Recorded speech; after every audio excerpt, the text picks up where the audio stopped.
I want to know your people. And Jess is the same way. So she was like, I need to meet her, make it happen. So I did. So I went back to our new person and I said, hey, how would you feel about meeting Jess? Like, it's really going to be calming to her nervous system to meet you. And that's something she desires. So how do you feel about that? She was like, all right, let's do it. Hey, I'm Jen, host of the Open Bedroom Podcast, where you'll find topics of sex, dating, relationships, non-monogamy, and more. I'm glad you're here. Let's dive in. Welcome back to the Open Bedroom Podcast. Today, I want to talk about how to introduce a new partner to your polycule. I'm just going to do a deep breath right there. This is something that feels edgy, that definitely can come with a lot of anxiety. We have done this multiple times with our partners, and I just want to kind of share with you how we do it, and hopefully it's helpful for you. Hopefully it gives you some good ideas. I guess let's start with there are so many different types of dynamics within being in an open relationship. We have swingers, we have poly. Within our polyamorous relationships, we have closed polyamorous circles, like maybe you have a closed triad or a closed quad, meaning you have multiple partners, but you're not dating anyone outside of your partners. That would be closed. And then we have open polyamorous relationships. My relationship with Scott, who's my partner for 3.5 years, and he's my primary partner, A, is hierarchical, as you can tell, because I just said he's my primary partner. B, is very specific in our dynamic. So we do have a one penis policy. We only date women, and we only date women together. And 3, we actually have an open polyamorous relationship. Now, what does that mean? Well, if you think about swinging, if you think about like the general idea of an open relationship, it means you in ethical non-monogamy, so you're ethically, your partner knows, seeing other people. And again, there's multiple ways to see other people. You can see them by yourself, without your partner, or with your partner. You can layer a lot of things in, same room, different room, tell me, don't tell. Like, there's a lot because we're all so different. And each one of our partnerships are going to be so different in our needs and our desires and our level of risk tolerance or jealousy levels. Okay. So when we talk about swinging is typically much more open and free. It's usually focused on sex. It's not focused on relationship building.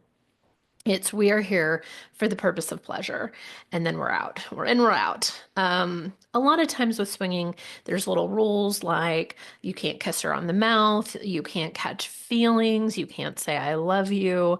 We're not going to form attachments. So we're just going to put swinging in that bucket. Obviously, there's many different ways to be a swinger, but I just want you to see kind of the difference of what I'm talking about today.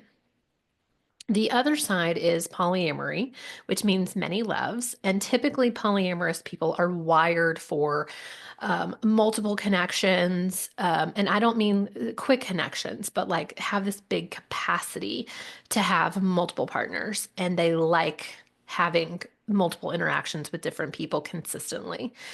So think longer term relationships, longer term partners, even maybe, closed polycules.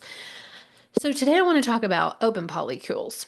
So, like I said, Scott and I are in an open relationship. We only date together. We only date women. We have a one penis policy. That's his penis. No other penises. And we are open in our polyamorous journeys. So there have been various things. Like we've done this various ways over 3.5 years. We've really, really wanted closed triads. That's one of my favorite things to do is to like really dig in with someone, get to know them and their families and their children, and like have this yummy, kitchen table kind of relationship. What's interesting is typically what I'm seeing, at least with my coaching, is one partner is a little bit more poly and one is a little bit more swinger.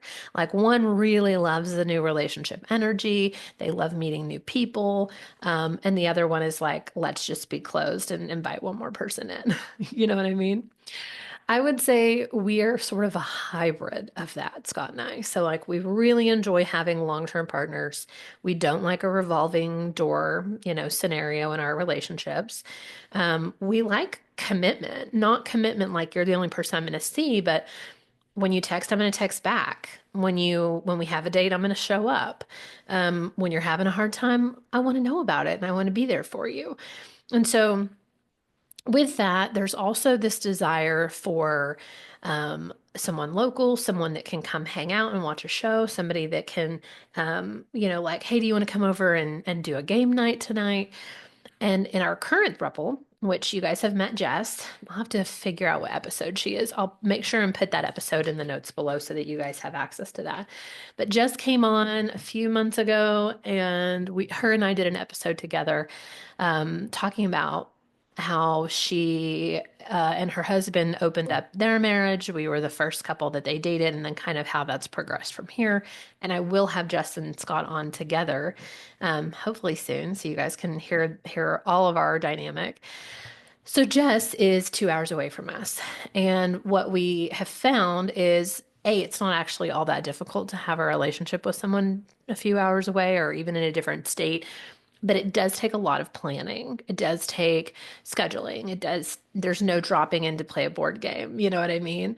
So, what our current dynamic looks like with her, or our relationship structure, is in terms of visitation, which is kind of like visitation, like with kids, right? I will go see her once a month. Him and her have for like an overnight. Him and her will have an overnight, and then we'll have a throuple night where we have, a fun threesome and spend time together, and sometimes go out to dinner or whatever. Um, for me, I continue to have this capacity and this desire for even more. Like I could have more. I know that's crazy. It sounds crazy, right? But it's not. And I think it's definitely about your wiring. So yesterday I interviewed a throuple. Can't wait to have them on. And at this point, I'm not sure how I'm going to be staggering these episodes that I'm recording. So they might have already been on.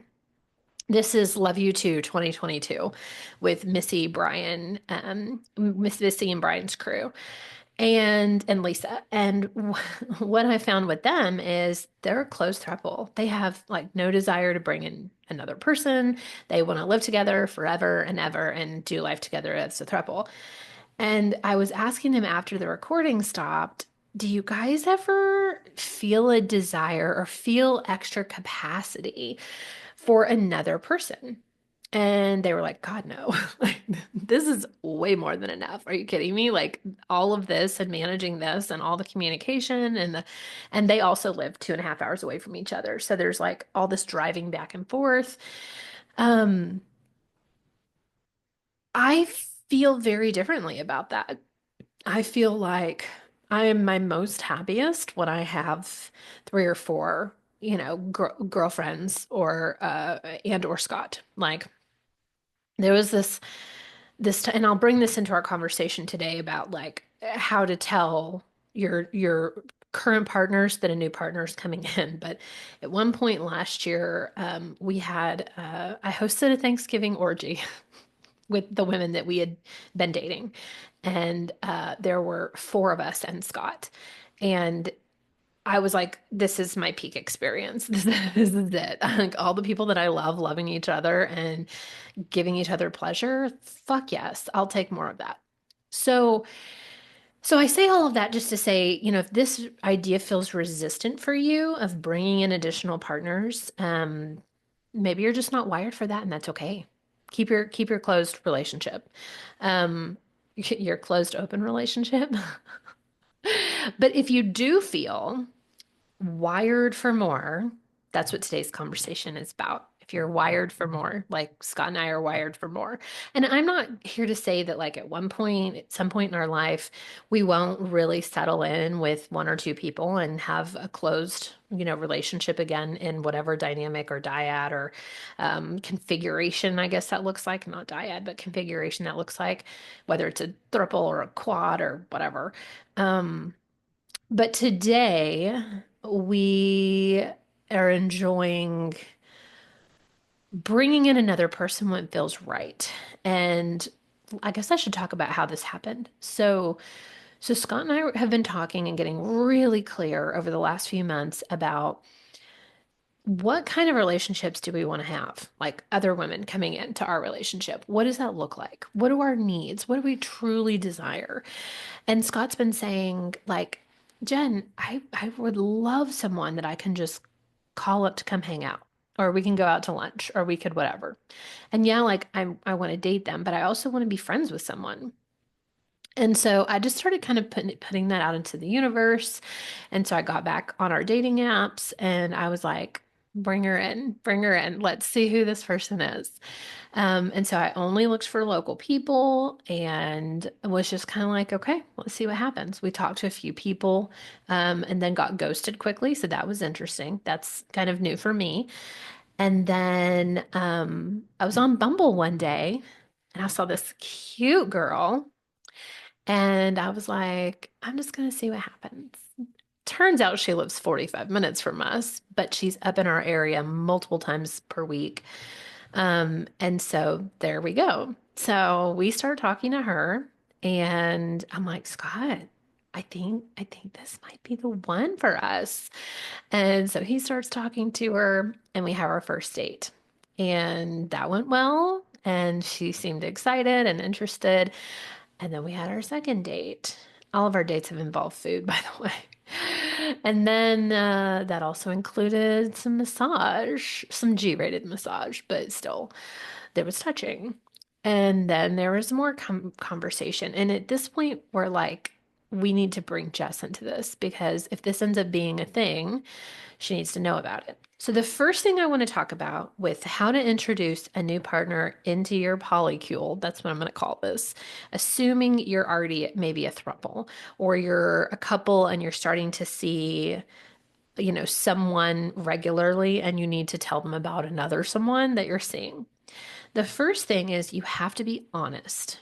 Honest with yourself and really evaluating the relationships that you already have. What kind of level, are they at? Are they at a like, hey, we just met, or like now we're talking about exclusivity? You have to be honest about that. And then you have to be honest with the people that you're seeing, that you're thinking about seeing other people. A big part of this is STI safety. If you're going to bring another person that you're going to sleep with and you're already sleeping with other people, they deserve to know that you are going to be sexually active with someone else. And then the other reason is, you want to protect their hearts. You don't want them to find out on accident that you're dating someone else, and they might find that you're trying to replace them. They might feel that way, not find, but they might feel that you're trying to replace them. They might have a lot of emotions come up, which leads me to number two, which is honor your partner's feelings and reassure them. So this is how this went for us. Um, Scott was actually sending a Marco Polo to Jess about whatever random shit we were doing that day. And we'd just come back from dinner. So we were in the car together. And all of a sudden he looks at me and he goes, hey, you've told her about fill in the name of our new person. And I was like, nope. Because I didn't know if this was going to go anywhere. Like it wasn't quite time, at least in my opinion, to tell Jess anything because, we had told her that, hey, we'd really love to have someone local too, and we wish you were local, but you're not. And so I think she already kind of knew that we were potentially going to be bringing in another person too, in addition to her. So I then like that evening, sent her an extensive Marco Polo. That's how we communicate, by the way, just because our lives are so busy that we just sneak time in between driving and kids and work to actually like listen to what the other person needs to say, and then we respond. So I sent her this extensive Marco Polo, just kind of reaffirming our love for her and that she's not going anywhere and that we would love to spend more time with her, but it's not feasible. It's not possible. She has family, Jess does. She has family, she has kids, she has a job, she has school, the 2 hours away where she lives. She's not leaving that to come like be our neighbor here in Arkansas. It just doesn't make any sense. So at the time of where we're at with our lives, I think we have to be really open to the needs of each of the partners in the relationship. And when one says, I really need this thing, I really need someone that's close, so that in between when I'm, not with you or not, involved with you at the moment, Jess, that I can, call someone else, call my other person and be like, hey, come on over, let's make dinner. Kids aren't here, let's do it. So number two is this is hard. This is where it gets hard, where you have to have conscious conversations and you have to honor the feelings of your partners, your current partners. And so we held space for Jess and we listened to her fears. And she's an incredible communicator and has very high emotional intelligence. And so she's saying, I'm feeling some anxiety about this. I don't want to feel replaced. I'm nervous that if you start dating this person, you're going to spend more time with her than me. And what does that mean for our relationship? And so we talked through each one of them and said, nobody is replacing you. This is in addition to what we already have with you. We would love, that little bit of extra time throughout the week where we don't get to see you to be with another partner as well. And she is really into girls, and there might be an opportunity for like the three of us to play together or the three of us to join in with Scott. And so she was like, oh, okay. Like that was exciting. So I wanted to reassure her that, we loved her. She's not going anywhere. We can't wait to spend the rest of our lives, side by side with her. And during this season in our life, like this is the thing that we need. And she might want something for herself as well locally where she lives because we're not there all the time with her either. And so it was interesting, we were told this we're told we have to replicate the scenario that we saw our parents have or our grandparents, right? Or the rest of society, that we only date with the intention of marrying, that we only have partners with the intention of spending forever with them. I did just say we want to spend forever with Jess. Jess is fucking awesome. She is such a great partner to us, not only because she's like hilarious and funny and has an amazing personality, she's an amazing lover. She is so conscientious about us and our feelings and what's going on in our lives. Like, she is the ideal partner. And I was like, girl, if I could just clone you another one or two times, I would be so happy, but I can't. So just honoring your partner where they're at right now in their life. Are they needing something a little bit more? Are they needing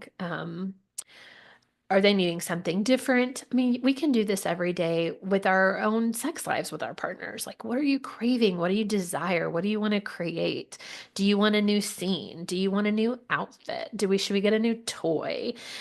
Um, yeah. So my number three is, once you've gone through these steps of being honest with yourself and honest with your partners, then holding space to honor your partner's feelings and reassure them, the third thing to do is to introduce everybody. Now, again, there are varying dynamics where sometimes with people or couples, they don't want more of a kitchen table. Kitchen table just means imagine Thanksgiving and we're all talking to each other and you're there and your partner's there and your partner's partner's there and your partner's partner's partner's there and everybody knows each other and they like hanging out. So imagine the opposite to that is my partner doesn't know you or your partner. I keep them exclusively for myself. I'm going to assume that you want your people to know each other. So, which is what we want. And we have been very, very open about we want our people to know each other. We're not hiding things. We're super honest. I talk with our new person about Jess all the time. I talk to Jess about our new person all the time.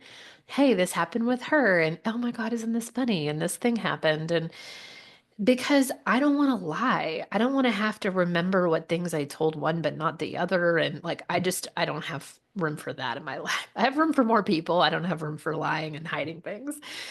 So we do an introduction.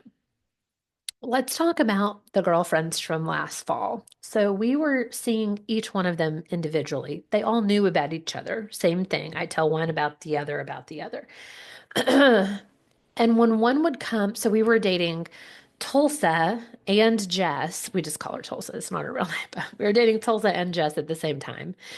And then y'all know about Steph. She's been on the podcast multiple times. Steph and I have been dating for over 2 years. She was in a closed, well, not closed, but she was in a throuple with Scott and I for about a year-ish, year and a half-ish. I don't remember how long, doesn't matter. We've been in Steph's life for 2 years, and I've, consistently dated her that long. And so everybody wanted to meet Steph, and then they wanted to meet each other.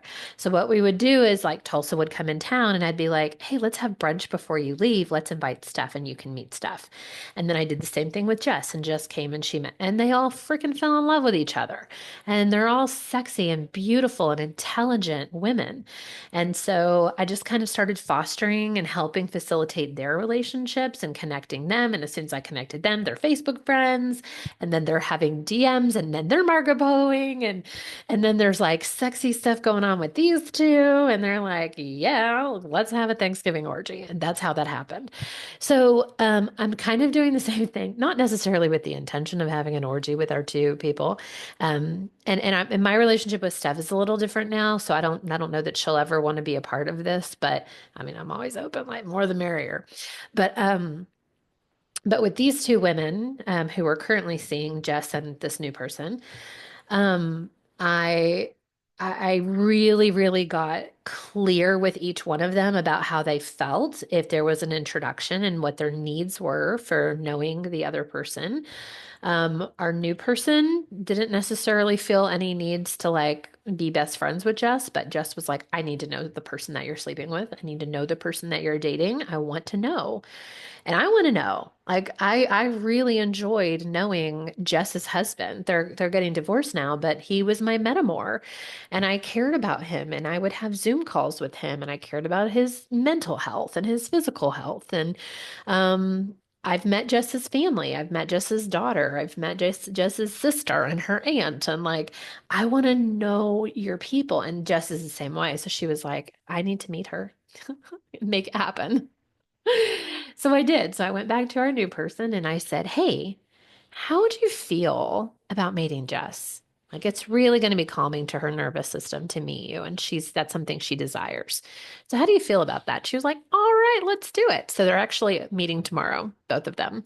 We're going to host a lunch and have them meet each other and see how that goes. So that's my number three. Introduce everybody. And then my number four, this is my final point, is allow things to evolve. I allowed things to evolve with the girlfriends last fall, and it evolved into a magnificent orgy night that maybe one day I can like recreate. Oh God, that was fun. For me, it's setting the intention or setting the desire to eventually have my people be together, if there's attraction. And there never hasn't been, but there might not be now. I have no idea what's going to happen tomorrow. I really don't.